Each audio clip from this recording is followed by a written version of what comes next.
অনেক রকমভাবেই রান্না করা যায়। রান্না বা ভাজা যেরকমভাবেই করো না কেন খেতে কিন্তু খুবই ভালো লাগে কাঁকরোল। আর এই কাঁকরোলের আজকে আমি তৈরি করব চিংড়ি মাছ দিয়ে একটা রেসিপি। হ্যালো বন্ধুরা, cooking studio by me and my sister চ্যানেলে সবাইকে জানাই স্বাগত। কাঁকরোলের এই রেসিপিটা তৈরি করার জন্য আমি এখানে কিছু কাঁকরোল নিয়েছি। কাঁকরোলগুলোকে প্রথমে গায়ে যে কাঁটাগুলো আছে এই কাঁটাগুলোকে প্রথমে ছুলে নিতে হবে। এর ছুরি বা কোনো পিলারের সাহায্যে এরকমভাবে প্রথমে ছুলে নিতে হবে, কিংবা বটি দিয়েও ছুলে নিয়ে যেতে পারে, যার যেটাতে সুবিধা হয়। আমি একটা পিলারের সাহায্যে প্রথমে কাঁকরোলের যে কাঁটাগুলো আছে এগুলোকে প্রথমে ছুলে নিচ্ছি।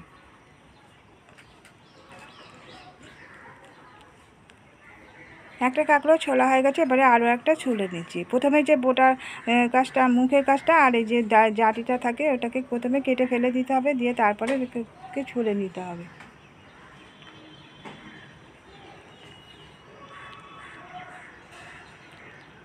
কাঁকরোলগুলো ছোলা হয়ে গেছে, সবগুলোকে একই রকমভাবে এরকমভাবে ছুলে নেব, নিয়ে তারপরে কাঁকরোলগুলোকে কেটে নেব।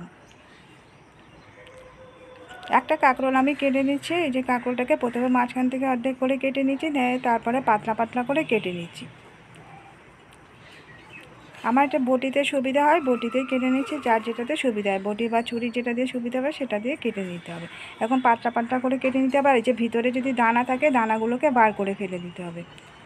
আর একেবারে কচি কাঁকরোল হলে সেক্ষেত্রে দানাগুলোকে আর বার করার ফেলার দরকার নেই। এগুলো যেহেতু দানা আছে, যে দানাগুলোকে বার করে ফেলছি।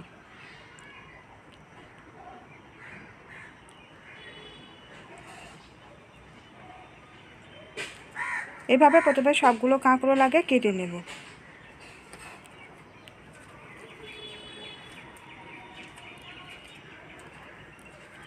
কাঁকরোলগুলো কেটে টুকরো করে দানাগুলোকে বার করে ফেলে দিয়ে তারপরে পরিষ্কার করে কাঁকরোলগুলোকে ধুয়ে নেব জল দিয়ে।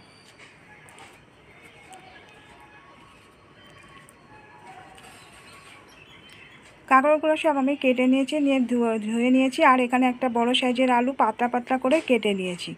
এটা ছোটো করে পাতলা করে কেটে নিয়েছি, আর কাঁকরোলগুলো যেরকম পাতলা পাতলা করে সব কেটে নিয়েছি।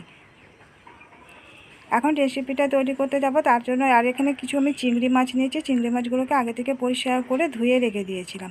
কড়াইয়ের মধ্যে প্রথমে কিছুটা সর্ষের তেল দিয়ে দিলাম। তেলটা গরম হয়ে গেছে, এখন এর মধ্যে দিয়ে দিচ্ছি দুটো পেঁয়াজ। পেঁয়াজগুলোকে আমি দুটো পেঁয়াজ ছোটো ছোটো টুকরো করে কেটে নিয়েছিলাম। পেঁয়াজগুলোকে প্রথমে তেলের মধ্যে ভাজা করে নিচ্ছি। পেঁয়াজটা একটু ভাজা হয়ে গেছে, এখন এর মধ্যে দিয়ে দিচ্ছি হাফ চা চামচ রসুন। রসুন বাটাটাকে দিয়ে প্রথমে পেঁয়াজের সঙ্গে একটু ভাজা করে নিচ্ছি। এখন এই যে চিংড়ি মাছগুলোকে রেখেছিলাম, চিংড়ি মাছগুলোকেও পেঁয়াজের সঙ্গে একটু নাড়াচাড়া করে নিচ্ছি। পেঁয়াজগুলো, এই রসুনগুলোকে আমি বেশি ভাজা করব না, মশলার সঙ্গে কষিয়ে নেব। এখন দিয়ে দিচ্ছি এর মধ্যে নুন, হলুদের গুঁড়ো দিয়ে দিলাম হাফ চা চামচ, আর লঙ্কার গুঁড়ো দিয়ে দিলাম 1 চা চামচ। নুন, হলুদ, লঙ্কা গুঁড়ো দেওয়া দিয়ে চিংড়ি মাছটাকে প্রথমে একটু কষিয়ে নেব।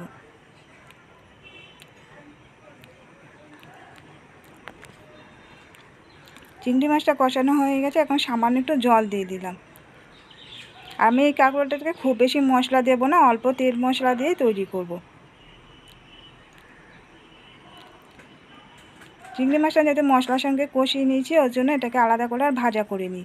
এখন এর মধ্যে কেটে রাখা আলুগুলোকে দিয়ে দিলাম, দিয়ে আবার একটু 2-4 মিনিট নাড়াচাড়া করে আলুটাকে একটু কষিয়ে নিচ্ছি। এখন কেটে রাখা কাঁকরোলগুলোকে দিয়ে দিলাম। কাঁকরোলগুলোকে দিয়ে একটু নাড়াচাড়া করে মিশিয়ে দিচ্ছি।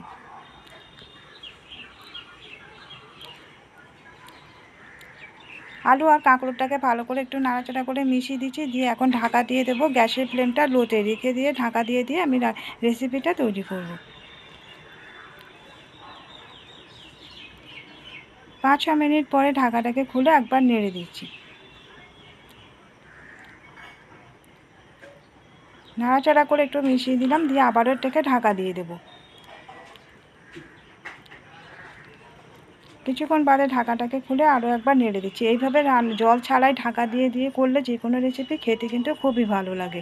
ঢাকা দেওয়ার ফলে যে জলটা বেরোবে এতেই সবজিগুলো সিদ্ধ হয়ে যাবে।